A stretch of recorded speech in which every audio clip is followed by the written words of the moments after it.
అమ్మ పాఠాలకు స్వాగతం. ఈరోజు మనం ఆంధ్రప్రదేశ్ 10వ తరగతి తెలుగు వాచకంలోని 10వ పాఠం 2వ భాగం. మొదటి భాగంలో చదవండి, ఆలోచించండి, చెప్పండి, కవి పరిచయాలు, ఉద్దేశాలు ఇలాంటివన్నీ కూడా నేర్చుకున్నారు.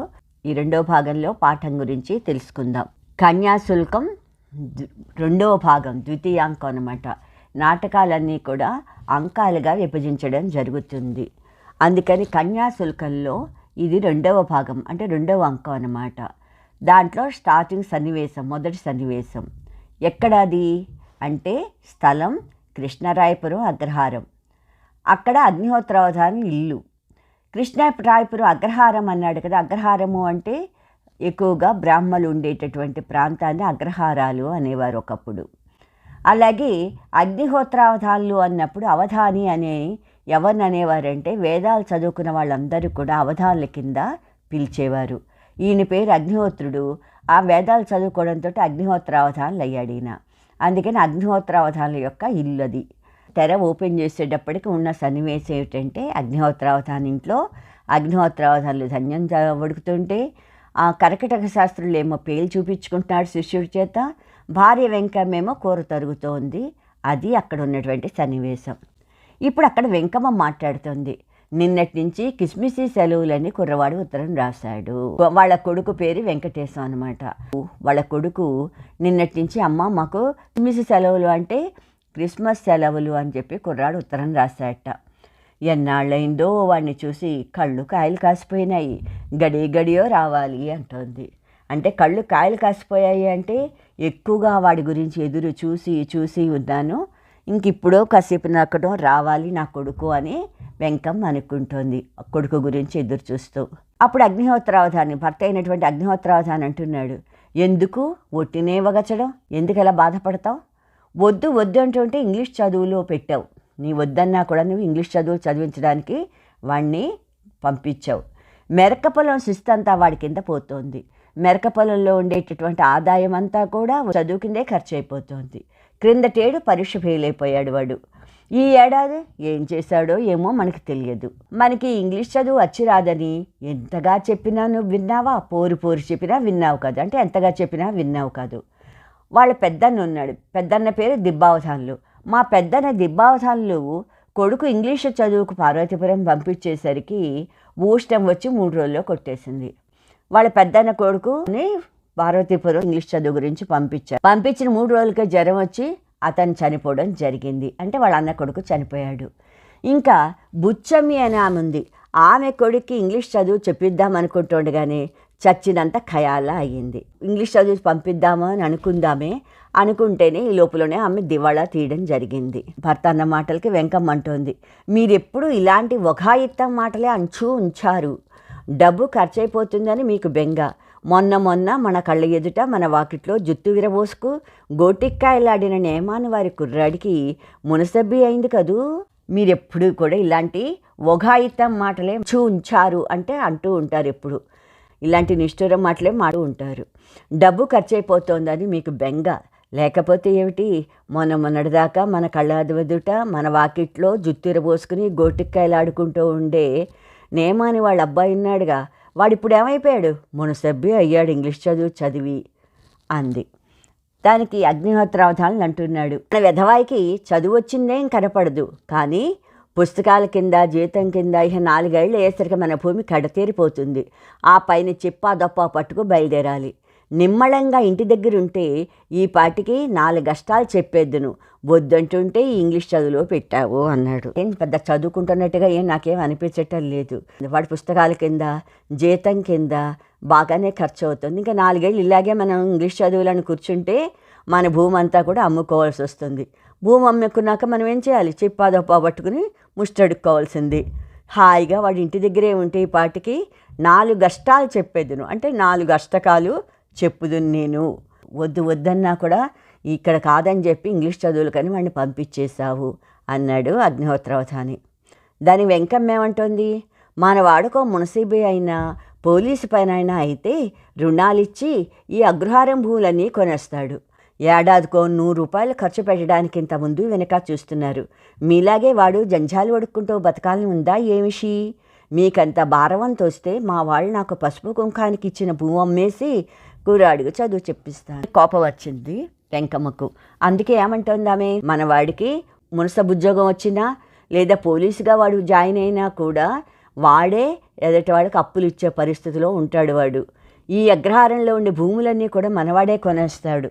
ఏడాదికి 100 రూపాయలు ఇప్పుడు వాడి మీద ఖర్చు పెట్టాలంటే ఇంత ముందు వెనక ఆలోచిస్తూ ఇంత గొణుక్కుంటున్నావు. మీలాగే వాడు కూడా జంజాలు వడుకుని బతకాలని ఏమైనా ఉందా మీకు? మీకంత కష్టంగా అనిపిస్తే చెప్పండి, మా వాళ్ళు నాకు పసుపు కుంకంగా ఇచ్చిన భూమిని అమ్మేస్తాను, నా కొడుకుని చదివించుకుంటాను నేను అంది. అంటే వెంకమ్మ అన్న అయినటువంటి కరెక్టర్ శాస్త్రులు అంటున్నాడు, నీ భూమి ఎందుకు అమ్మాలమ్మా? మన సొమ్ము చెడతిని కొవ్వున్నాడు, అతడే పెట్టుకుంటాడు అన్నాడు. అంటే నీ భూమి ఎందుకే అమ్మేయడం?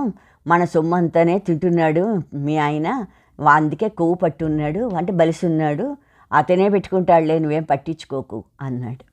దానికి అగ్నిహోత్రావధానికి కోపం వచ్చింది. అయితే నన్ను ఆక్షేపణ చేస్తావషే, ఆరంటే నీ అన్నం ఉన్నాడు నూరుకునేది లేదు. అగ్నిహోత్రావధానికి కోపం వచ్చి, ఏమిటి నన్ను ఆక్షేపిస్తావా? ఈసారి కనుక మీ అన్న ఉన్నాడు నూరుకున్నా అనుకుంటున్నావేమో, ఇంకోసారి నువ్వు అన్నావంటే మీ అన్న ఉన్నా కూడా నేను ఊరుకోను అన్నాడు.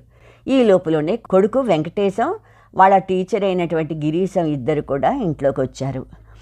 వెంకటేశాన్ని చూసి, మా బాబు వచ్చావా షోయ్? వెంకటేశాన్ని కౌగిలించుకున్నాడు.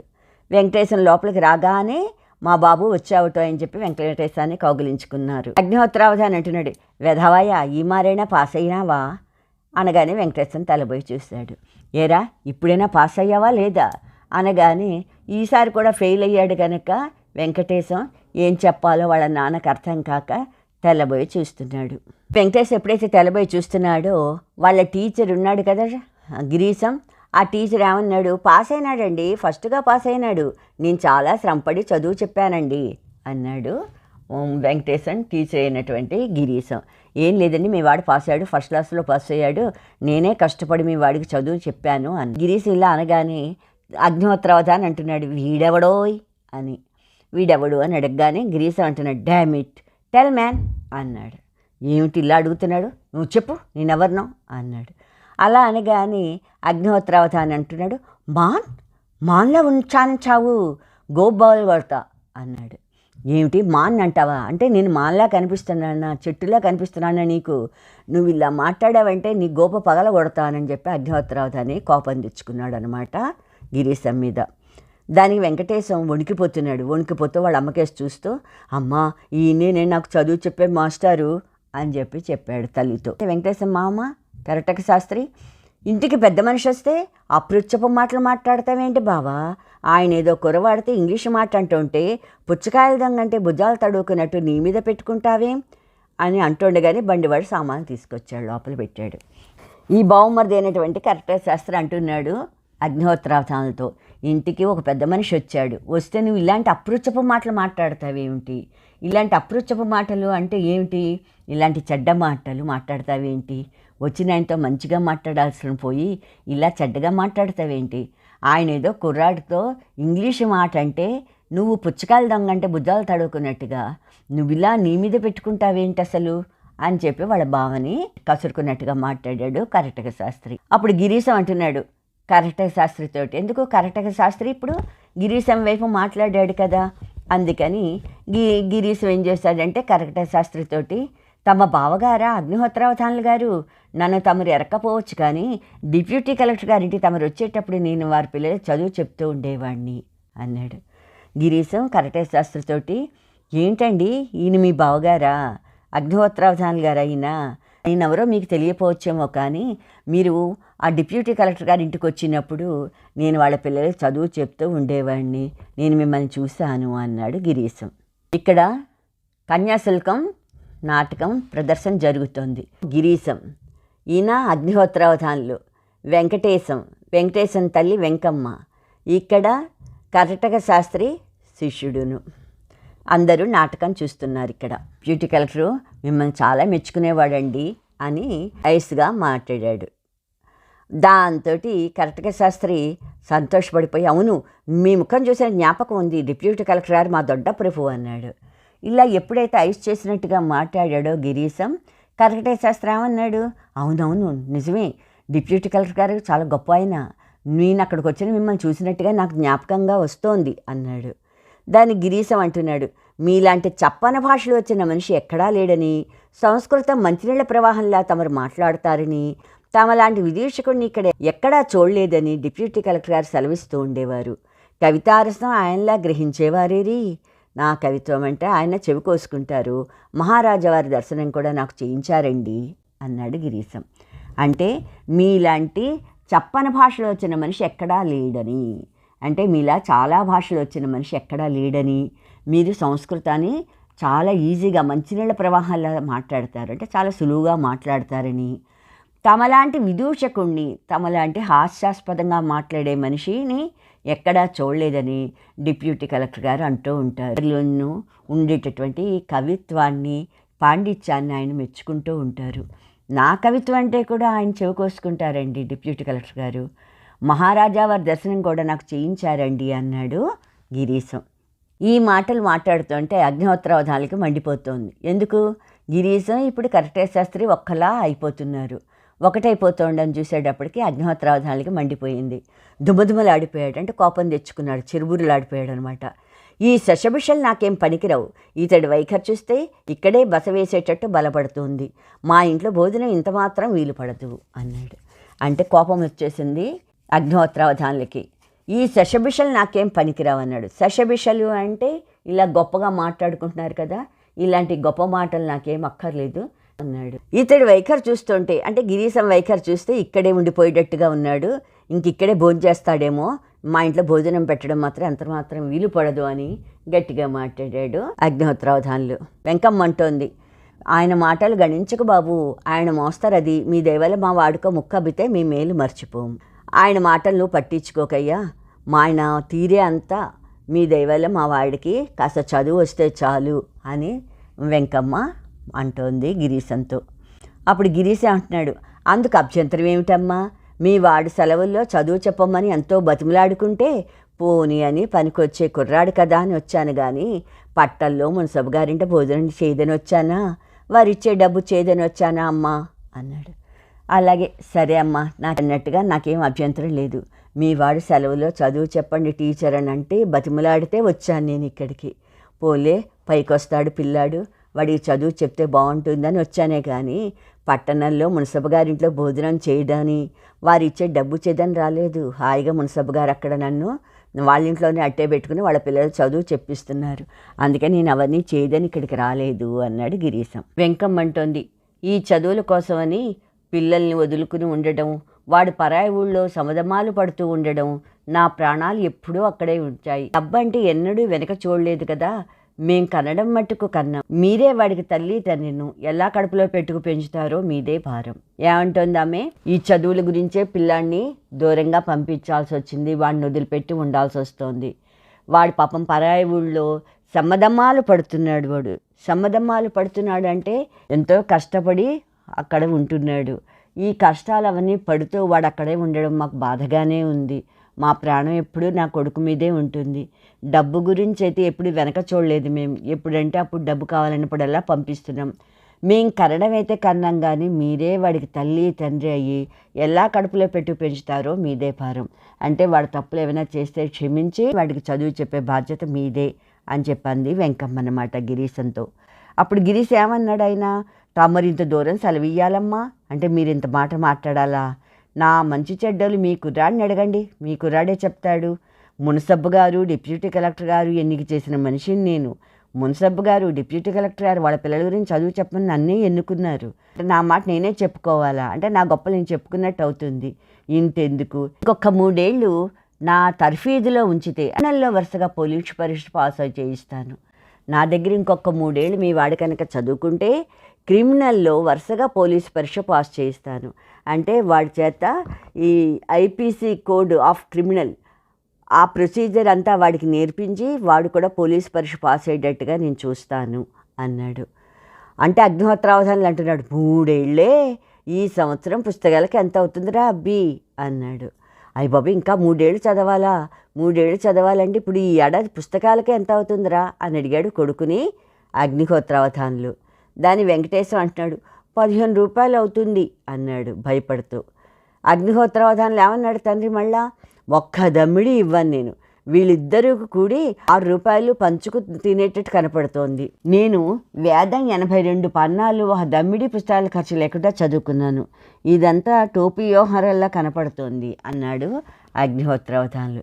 ఏమన్నాడు, ఒరే 15 రూపాయలు అవుతుందా ఇంకా ఈ ఏడాది పుస్తకాలకి, నేను ఒక్క దమ్మిడి ఇవ్వను, అంటే చిల్లర పైసా కూడా ఇవ్వనంటారు చూసారా, ఓ పైసా కూడా నేను ఇవ్వను నీకు. చూస్తుంటే ఎలా ఉంది, వీళ్ళిద్దరు కలిసి అపాయాలు ఇద్దరు పంచుకు తింటున్నారేమో అన్నట్టు కనిపిస్తోంది. నేను వేదం 82 పన్నాలు ఒక దమ్మిడి పుస్తకాల ఖర్చు లేకుండా చదువుకున్నాను. వేదం అంతా కూడా నేను ఎక్కువ ఖర్చు పెట్టకుండానే 82 పన్నాలు అంటే 82 భాగాలు కూడా నేను ఒక్క పైసా ఖర్చు పెట్టకుండానే, పుస్తకాల ఖర్చు అక్కర్లేకుండానే నేను నోటి ద్వారా నేర్చుకుని చదువుకున్నాను.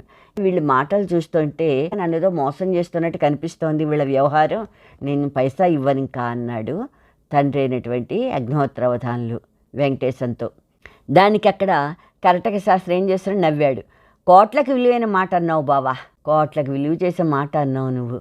దానికి గిరీశం అంటున్నాడు కరటక శాస్త్రికేసి తిరిగి, చూశారండి జెంటిల్మెన్ అనగా పెద్ద మనిషిని ఎలా అంటున్నారో, నేను ఇక్కడ ఒక్క క్షణం ఉండడం కూడా భావ్యం కాదు, సెలవు పుచ్చుకుంటారని కోపం తెచ్చుకున్నట్టుగా నటించాడు గిరీశం.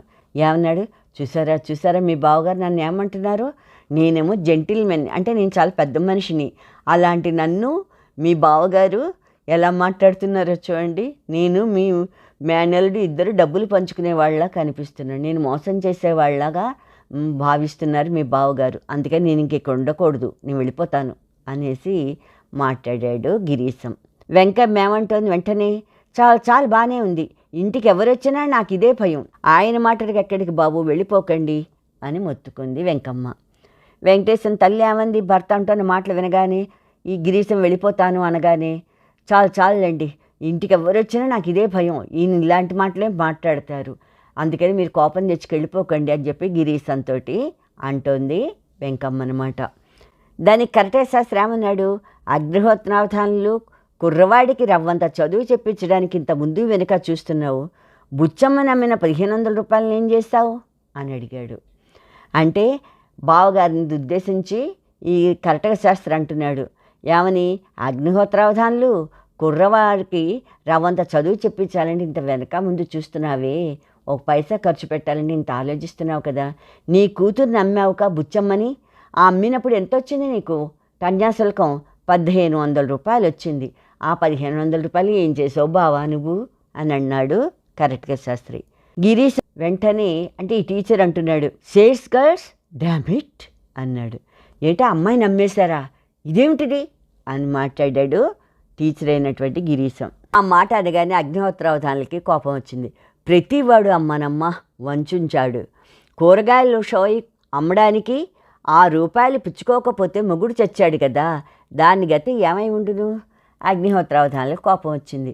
ప్రతివాడు అమ్మనమ్మ, ప్రతివాడు నన్ను అనేవాడే, ఏం కూరగాయలా అమ్మడానికి 6 రూపాయలు పుచ్చుకోకపోతే బుచ్చమ్మ పరిస్థితి ఏమైపోతుంది, దానికా మొగుడు పోయాడు, మరి దాని గతి ఏమైపోతుంది, అందుకే నేను కన్యాశుల్కంగా అంత డబ్బు తీసుకోవాల్సి వచ్చింది అన్నాడు అగ్నిహోత్రావధాని. అంటే తన కూతురు బుచ్చమ్మని కన్యాశుల్కానికి అమ్మేసినందుకు ఆ రకంగా అతను కవర్ చేసుకున్నాడు అనమాట తన తప్పుని. కరటక శాస్త్రి ఏమన్నాడు, చచ్చాడంటే వాడిదా తప్పు, మంచం మించి దించేయడానికి సిద్ధంగా ఉన్న వాడికి కట్టబెట్టో నీ కూతుర్ని అని బావగారిని నిందించాడు కరటక శాస్త్రి. అంటే చచ్చిపోయాడు అల్లుడు అని అంటున్నావు కానీ చచ్చిపోయే ముందు అలాంటి వాడికి నీ కూతుర్నిచ్చి పెళ్లి చేసావు, మరి చచ్చిపోడంటే అలాంటి వాడు ముసలాడు చచ్చిపోడా, వాడు చావడానికి సిద్ధంగా ఉన్నవాడికి నువ్వు నీ కూతుర్నిచ్చి కట్టబెట్టావు కన్యాశుల్కాన్ని ఆశించి అని గట్టిగా అన్నాడు కరటక శాస్త్రి. అంతే గిరీశం అంటున్నాడు ఈ లోపల, తమరేనా నులక అగ్నిహోత్రావధానులు గారు, ఈ పట్టిన జటలో తామంత వారు లేరని రాజమేంద్రవారంలో మా వాళ్ళు అనుకునేవారు. ఇంకా ఇది లాభం లేదనుకుని గిరీశం ఏం చేశాడు, మళ్ళీ కొంచెం ప్లేట్ మార్చాడనమాట మాస్టారు. తమరేనా నులక అగ్నిహోత్రావధానులు గారు అన్నాడు. మీరేనండి నులక అగ్నిహోత్రావధానులు గారు అంటే, ఈ పట్టిని జటలో తమంత వారు లేదని రాజమేంద్రవరంలో మా వాళ్ళు అనుకుంటారు. జటలు అంటే వేదల్లో తమంత వారు లేరని చెప్పి రాజమహేంద్రవరంలో మా వాళ్ళు అనుకుంటుంటే విన్నాను. ఆ నొలకావధానులు గారు అంటే మీరేనా? ఆయన నైస్ చేయడానికి మాట్లాడుతున్నాడు అనమాట. దానికి అగ్నిహోత్రావధానులు అంటున్నాడు, మీది రాజమహేంద్రం అండి, ఆ మాట చెప్పారు కార్యం. రామావధానులు గారు బాగున్నారా? ఈ అగ్నిహోత్రావధానులు ఎప్పుడైతే తన్ని మెచ్చుకుంటూ గిరీశం అన్నాడో అనగానే గిరీశంతో అంటున్నాడు, మీది రాజమహేంద్రవరమా? ఆ మాట విని నాకు చెప్పలేదేమిటండి మీరు? అక్కడ రామావధానులు గారు అని ఉంటారు కదా, ఆయన బాగున్నారా అని అడిగాడు గిరీశంతో అగ్నిహోత్రావధాని. దానికి వెంటనే గిరీశ్ ఏమన్నాడు, బాగున్నారండి, ఆయన మా మేనమామ గారండి. బాగున్నారు, ఆ రామావధానులు ఎవరో కాదండి, మా మేనమామే ఆయన అని చెప్పాడు గిరీశం. వెంటనే అగ్నిహోత్రావధానులు ఏమంటున్నాడు, ఆ మాట చెప్పారు కాదు. గిరీశం అంటున్నాడు, మా మామ ఈ దేశ భోగట్టా వచ్చినప్పుడల్లా తమని ఎన్నిక చేస్తూ ఉంటారండి. మా మామయ్య ఉన్నారే రామావధానులు, ఆయన ఎప్పుడూ కూడా ప్రాంతం గురించి మాట వస్తే చాలు మీ గురించే చెప్తారు మా మామయ్య అని చెప్పి గిరీశం అగ్నిహోత్రావధానుల్ని ఒబ్బేస్తున్నాడు అనమాట. దానికి అగ్నిహోత్రావధానులు అంటున్నాడు, నాకు వారికి చాలా స్నేహం. చూసారా, కొంచెం నాకు ప్రథమ కోపం, ఎవరో తెలియకుండా అన్న మాటలు గణించకండి. నాకును ఆ రామావధానుల గారికి చాలా స్నేహం ఉందండి. అయ్యయ్యో, నాకు చాలా కోపం ఎక్కువే, ఎవరో తెలియకుండా మిమ్మల్ని ఏదో చాలా అనేసాను, మీరు అవన్నీ పట్టించుకోకండి అని గిరీశంతో మాట్లాడాడు. దానికి గిరీశ్ ఏమన్నాడు, దానికేమండి, తమంటి పెద్దలు అండం మాలాంటి కుర్రాళ్ళు పడడం విధేయకమే కదండి అన్నాడు. ఏమిందండి, మీరు పెద్దవాళ్ళు, మీరు ఏదైనా అన్నా కూడా మాలాంటి వాళ్ళు పడవచ్చు, తప్పేం లేదు అన్నట్టుగా గిరీశం మరింత అతన్ని ఉబ్బేశాడనమాట. ఈ లోపల కర్ణాటక శాస్త్రాల్లో తాను అనుకుంటున్నాడు, ఇన్నాళ్ళకి మా అగ్నిహోత్రుడికి తగినవాడు దొరికాడు, ఇన్నాళ్ళకి మా భావని బొట్లో వేసుకున్నవాడు దొరికాడు అన్నట్టుగా కర్ణాటక శాస్త్రి తనలో తాను అనుకున్నాడు. అప్పుడు అగ్నిహోత్రావధానులు అంటున్నాడు, చూసారా అండి, మీ పేరేమిటండి అని ఇప్పుడు ఆ మాస్టర్ పేరు అడిగితే అప్పుడు గిరీశం అన్నాడు, నా పేరు గిరీశం అండి అని. అగ్నిహోత్రావధానులు అంటున్నాడు, చూసారా అండి గిరీశం గారు, మా కర్ణాటక శాస్త్రులు ఒట్టి అవకతవక మనిషి, మంచి చెడ్డ ఏమీ వాడి మనసుకి ఎక్కదు. అల్లుడు చచ్చిపోయినాడంటే అందువల్ల ఎంత లాభం కలిగింది, భూములకి దావా తెచ్చానా లేదా, నేను ఈ మధ్య దాఖలు చేసిన పిటిషన్ మీద ఆర్డర్ చదివి పెట్టండి. గదిలోకి వెళ్ళి కాగితం తెచ్చి గిరీశం చేతికి ఇచ్చాడనమాట అగ్నిహోత్రావధానులు. ఏమంటాడు గిరీశంతో, ఏమండి మీకు తెలుసా, మా కర్ణాటక శాస్త్రులు ఒట్టి అవకతవక మనిషి. అవకతవక మనిషి అంటే ఏమిటి, సందర్భశుద్ధి లేకుండా ఏదోటి మాట్లాడుతూ పోతాడనమాట. అలాంటి వాడు మా కర్ణాటక శాస్త్రి. వాడికి మంచి చెడ్డ ఏదీ తెలియదు, వాడికి చెప్పినా ఎక్కదు. అల్లుడు చచ్చిపోయాడు అని అంటే మరి దానివల్ల నాకు లాభం వచ్చిందా లేదా, అలాంటి ముసలాడికి ఇచ్చి కట్టిపట్టానని ఇష్టవచ్చినట్టు మాట్లాడుతున్నాడు బావుమర్ది కర్ణాటక శాస్త్రి. కానీ అల్లుడు చచ్చిపోయాడు అంటే దానివల్ల ఎంత లాభం వచ్చిందో చెప్పండి గిరీశం గారు. భూములకి దావా వేశాను నేను, దావా వేస్తే మళ్ళీ భూములు వచ్చాయా లేవా మాకు, నేను ఈ మధ్య పిటిషన్ దాఖలు చేస్తే దాని మీద ఆర్డర్ వచ్చింది, అది కూడా ఒకసారి చదివి పెట్టండి అని గబగబా లోపలికి వెళ్ళిపోయి ఆ పిటిషన్ కాగితం తీసుకొచ్చి గిరీశం చేతికి ఇచ్చాడు అగ్నిహోత్రావధానులు. గిరీశం ఏం చేశాడు చూశాడు, ఎవడో తెలుగు తక్కువ గుమ్మస్తా రాసినట్టుంది, అక్షర పోలికే లేదండి. చూసి ఎవడో తెలుగు తక్కువ గుమ్మస్తా రాసినట్టున్నాడు, అక్షరాలు ఎక్కడా పోలిగ్గా లేవు, గుర్తుపట్టేటట్టే లేవు అన్నట్టుగా మాట్లాడాడు. అలా అనగానే అగ్నిహోత్రావధానులు ఏమన్నాడు, మా వకీలు గడగడ చదివేడండి, మీరేమిటండి అర్థం కావటం లేదని అంటారు, మా ప్లేడర్ గారు చూస్తే ఆ ఒక ఆర్డర్ కాగితం గబగబా చదివేశాడే అన్నాడు. ఇప్పుడు గిరీశ్ ఏమన్నాడు, నాకు మాత్రం చదవడం రాదా, చదవలేకనా నేను, అంతకన్నా గళగ్రహిగా చదువుతాను, అంటే అనర్గళంగా చదివేస్తాను నేను. గళగ్రహి అంటే గళానికి అడ్డు లేకుండా, కంఠానికి అదుపు లేకుండా, అంటే అంత స్పీడ్గా నేను కూడా చదవగలను. లెక్చర్లు ఇచ్చే పండితుణ్ణి, నాకు ఇది పేలపిండి, నేను లెక్చర్ ఇవ్వగలుగుతాను, నేను అలాంటి టీచర్ని నేను, నాకు చదవడం అనేది పేలపిండంత కాదు, అంటే చాలా సులువు కదా, పేలాలు విసిరినంత ఈజీ, అంత సులువుగా నేను చదవగలను ఇవి. అయితే రాసిన వాడి తెలివికి సంతోషిస్తున్నాను, ఎవడు రాశాడు అబ్బాయి ఇంత బాగాను అని వాడిని చూసి సంతోషపడుతున్నాను నేను.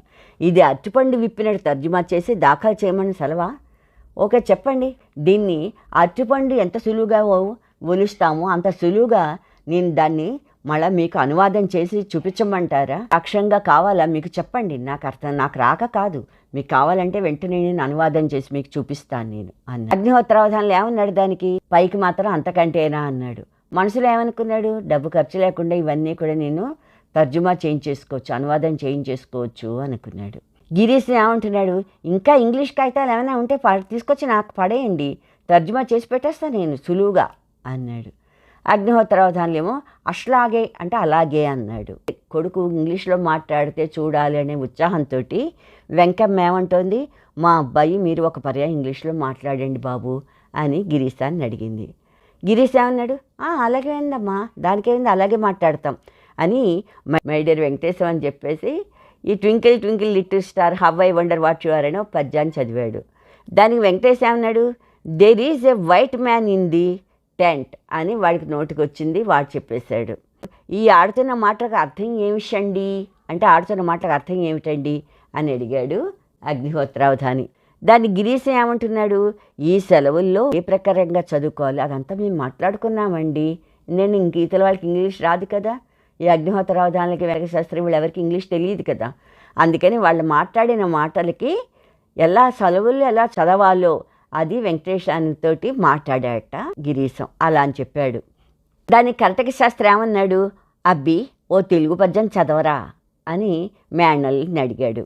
అడగగానే గిరీశ ఏమన్నాడు నెమ్మదిగా, ఒరే నలదమయంతులు ఇద్దరు చదువు అని ఉంది కదా పద్యం, చదివే అన్నాడు. వెంకటేశ్వర ఏం చేశాడు, నలదమయంతులిద్దరు మన ప్రభావనల దహ్యమానులైసలిపిరి దీర్ఘవాసర నిసలి అంటూ ఆ నల దమయంతులకు సంబంధించినటువంటి ఆ యొక్క పద్యం చదివాడనమాట. చదువుతోండగానే కర్తక శాస్త్రి అన్నాడు, మన ప్రభావనాలంటే ఏమిట్రా అని అడిగాడు. వెంకటేశానికి ఏదో పద్యం చదివాడు కానీ దాని మీనింగ్ తెలియదు, అందుకని ఏం చేయాలో అర్థం కాక దిక్కులు చూడడం మొదలుపెట్టాడు. దానికి గిరీశం ఏం చేశాడు, పసిపిల్లలకి కఠినమైన పద్యానికి అర్థం తెలుస్తుందా అండి అన్నాడు. చిన్నపిల్లలు కదా, వీళ్ళకి ఇంత కఠినమైన పద్యాలు ఇవి, దీని అర్థం వాళ్ళకి ఏం తెలుస్తుందండి అని కవర్ చేశాడు మాస్టర్ గిరీశం. దానికి అగ్నిహోత్రావధానులు అంటాడు, అంటే పద్యం చెప్తారు కానీ అర్థం చెప్పరా అండి అని అడిగాడు అగ్నిహోత్రావధానులు. గిరీశం ఏమన్నాడు, ఇప్పటి మటుకి వేదంలాగే మేము కూడా భట్టీయం వేయిస్తారు, అంటే కంఠస్థం చేయిస్తాం, ఎంతసేపు జాగ్రఫీ గీగర్ఫీ ఆర్థమెటిక్ ఆల్జిబ్రా మ్యాథమెటిక్స్ ఇవన్నీ వాళ్ళకి ఉదరగొట్టేస్తామండి, ఇవన్నీ చెప్పడంతో సరిపోతుంది పాపం వాళ్ళకి అన్నాడు. కర్తక శాస్త్రికి ఎందుకో డౌట్ వచ్చింది, తర్ఫీదు మా చక్కగా ఉంది, విని పెందరాలే తోవ పెట్టకపోతే మోసం వస్తుంది అనేసి తనలో తానే అనుకున్నాడు. వీడు చెప్పేవన్నీ చూస్తుంటే అంతా ఏదో గోలుమాలుగా కనిపిస్తోంది, కరెక్ట్గా అనిపించటం లేదు అని ఈ కర్తక శాస్త్రి తనలో తాను అనుకున్నాడు. అప్పుడు అగ్నిహోత్ర శాస్త్రి అంటున్నాడు, అన్నోడు చెప్తారా అండి అని.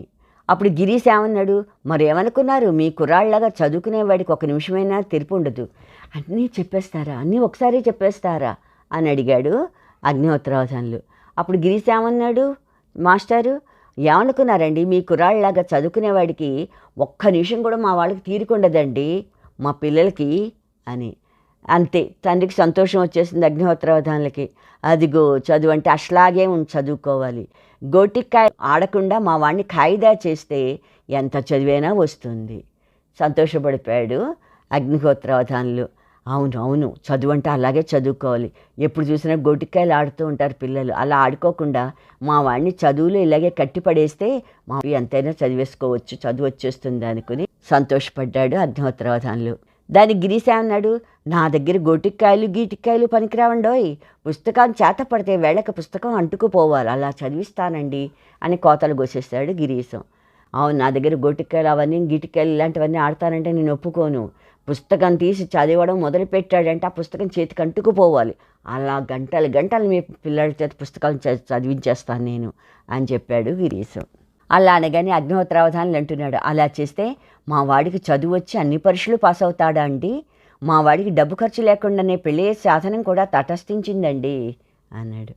ఆహా, మీరు ఇలా చదివించేస్తే ఇంకేం కావాలి, మా వాడికి చదువు వచ్చేసి అన్ని పరీక్షలు పాస్ అయిపోతాడేమో, అయితే అలా పాస్ అయిపోతే మా వాడికి డబ్బు ఖర్చు లేకుండా పెళ్ళి కూడా చేసేయచ్చు. ఇలా పెళ్ళి చేయాలి అంటే మగపిల్లాడి తండ్రి ఆడపిల్లకి డబ్బులు ఇచ్చి కోడల్ని తెచ్చుకోవాలి.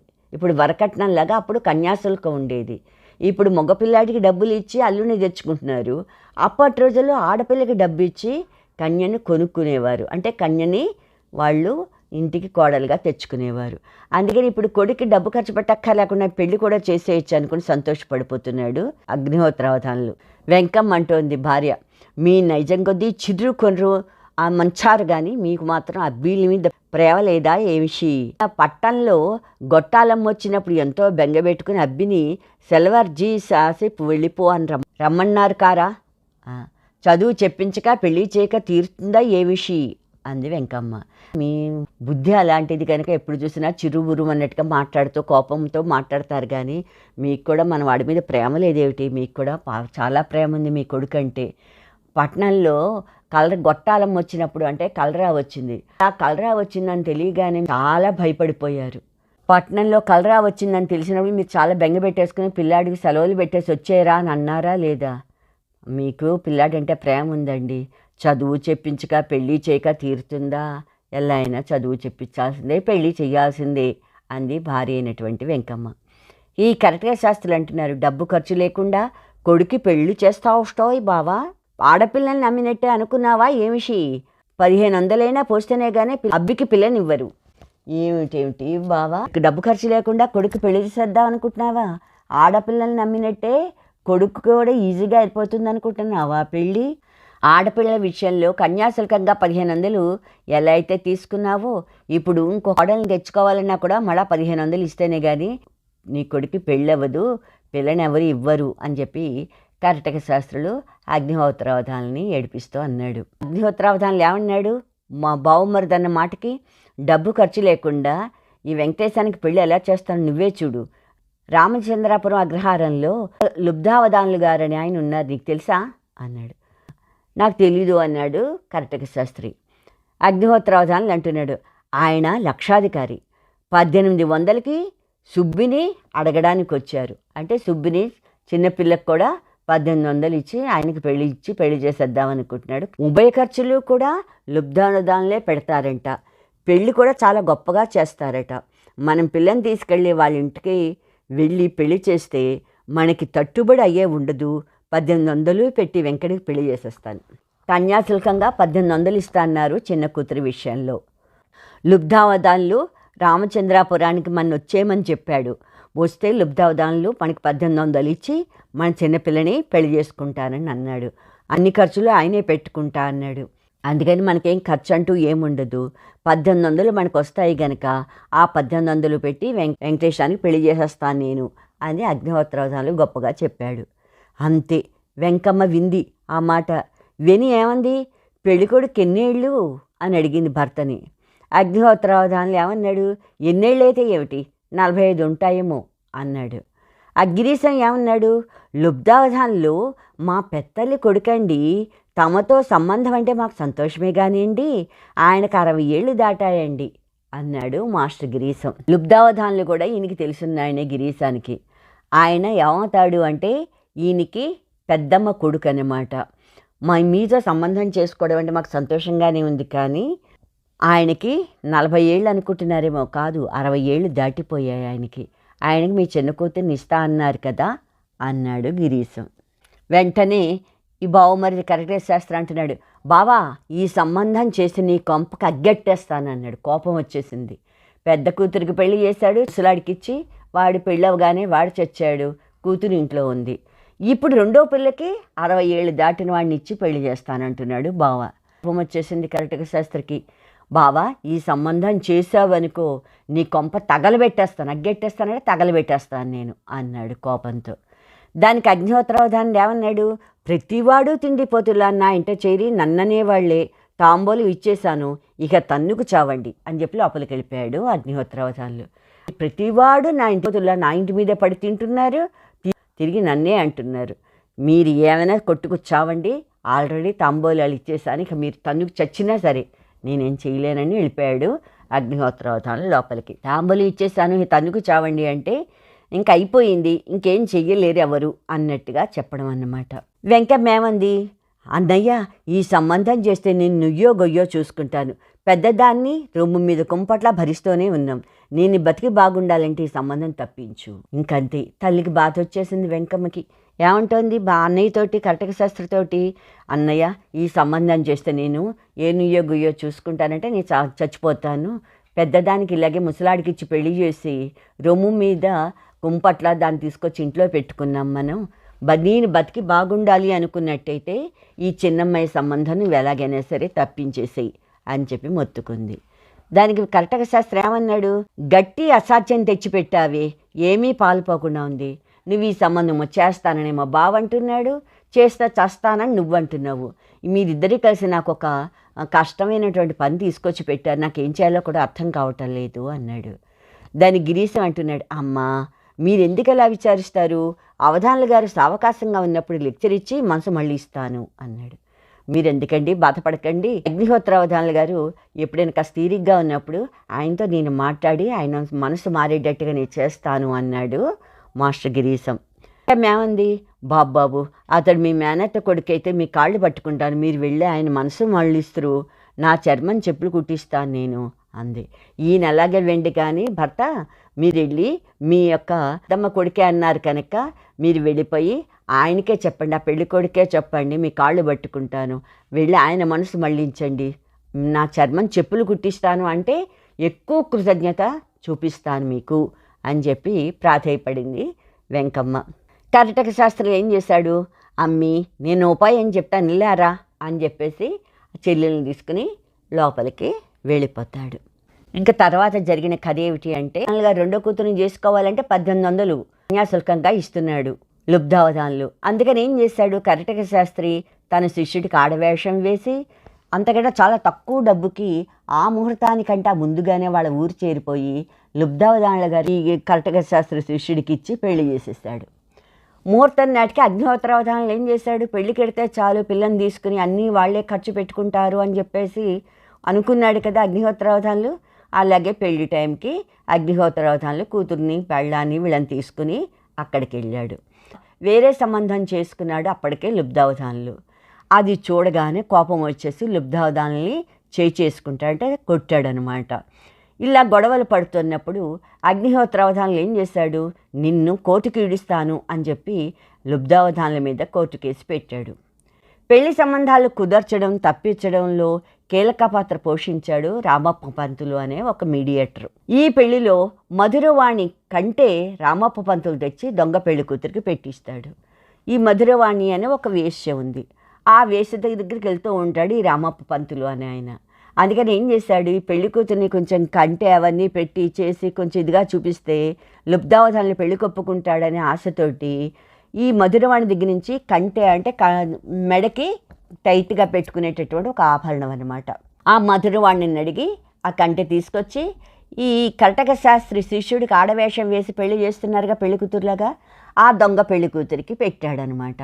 అది ఈ హడావిడిలో అది కాస్త మాయమైపోయింది. మాయమైపోవడంతో మళ్ళీ కంట నాకు ఇప్పించమని చెప్పేసి లుబ్ధావధానుల మీద ఒత్తిడి తీసుకొచ్చాడు రామప్ప పంతులు. అతడేమంటాడు, లుబ్ధావధానులు తనకు అసలు ఏమీ తెలియదు, నా దగ్గర డబ్బులు లేవు, నేనేం చేయలేనని చేతులెత్తేశాడు.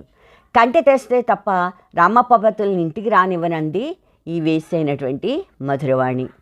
ఈ పెళ్ళి ఏమీ లాభం లేసరికి తిరిగి నష్టం వచ్చిందిరా అనుకుని రామప్ప పంతులు ఏం చేశాడు, పోలీసుల యొక్క సహాయం తీసుకుని లుబ్ధావధానుల మీద ఈయన కూడా కేసు పెట్టాడు. ఈ రకంగా అందరూ కోర్టు చుట్టూ తిరుగుతూ ఉంటారు. అక్కడ ఏమైందంటే సౌజన్యరావు పంతులు అనేటటువంటి ఒక సంఘ సంస్కర్త సహాయంతో మధురవాణి కూడా మంచితనం చూపించడం మూలంగా మొత్తం మీద కంటె గురించి ఏమీ పట్టించుకోకుండా ఒప్పుకుంది. ఈ రకంగా చాకచక్యంతో కేసులన్నీ కూడా విడిపోయాయి. ఈ సమకాలీన సమాజంలో ఇలాంటి దురాచారాలన్నింటినీ విమర్శిస్తూ మరెన్నో జీవిత సత్యాలన్నీ కూడా రచయిత ఈ నాటకంలో మనకి ప్రదర్శన ద్వారా తెలియజేశాడనమాట. ఒకప్పుడు కన్యాశుల్కం అనేది చాలా ఎక్కువగా ఉండేది. అంటే ఆడపిల్లను పెళ్లి చేసుకోవాలంటే ఎంతటి చావడానికి సిద్ధంగా ఉన్న ముసలివాడి కూడా డబ్బులు ఉంటే చాలు ఈ చిన్న పిల్లలకి ఆ కన్యాశుల్కంగా ఇచ్చి ఆ పిల్లని పెళ్లి చేసుకునేటటువంటి పద్ధతి ఒకప్పుడు ఉండేదన్నమాట. ఇటువంటి అన్యాయాలని తెలియజేయడమే ఈ యొక్క పాఠ్యభాగం యొక్క ఉద్దేశం అన్నమాట. మీకు ఈ పాఠం కనుక నచ్చినట్టయితే లైక్ బటన్ని క్లిక్ చేయండి. మీ స్నేహితులకు కూడా ఈ వీడియోల గురించి తెలియజేయండి. మీ అభిప్రాయాలు సూచనలు కామెంట్ బాక్స్లో పొందుపరచండి. మరిన్ని వీడియోస్ కోసం సబ్స్క్రైబ్ బటన్ క్లిక్ చేయడం మర్చిపోకండి. Thank you. సెలవు.